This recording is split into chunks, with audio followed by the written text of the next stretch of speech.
We will meet people who will not like us, but that is okay. Every day, you will meet people who will be bad to you, but you can face them with a good attitude. God has graced you with a good heart. Please face these ungrateful people with a gracious heart. Also understand that if you keep on trying to please people in your life, you will become disappointed and be depressed. Yan ang dahilan ng ating kalungkutan.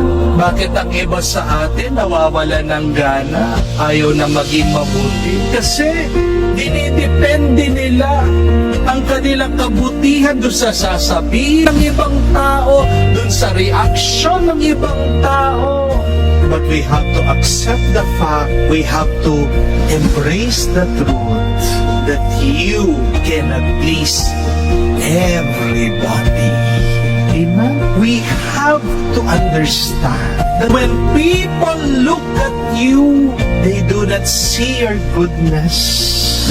They do not see the good things that you are doing, because most people will judge us based on their insecurity. Mahirap pasayahin minsan ang ibang tao kahit na ginagawa mo na yung the best mo sa kanila. Ang karamihan kasi ng mga tao, mainggitin. Karamihan kasi sa mga tao, makasarili. Di ba? And yet, even if it is difficult to please others, the good news is, it is easy to please God.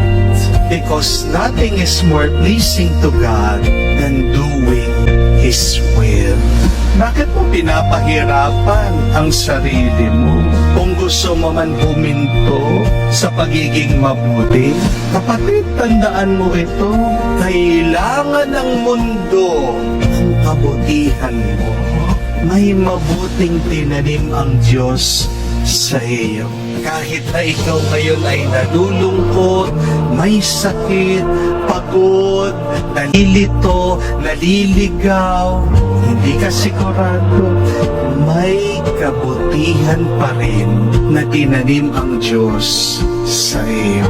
Others may not like you, but remember, God loves you.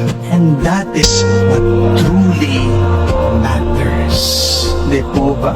Ang mahalaga, mahal ka ng Diyos. Hindi ganoon kahalaga kahit na hindi ka nila gusto. Pinakamahalaga ang Diyos. Gusto ka niya. Mahal ka niya. Amen? Others may hate you, but remember, a lot of other people need you.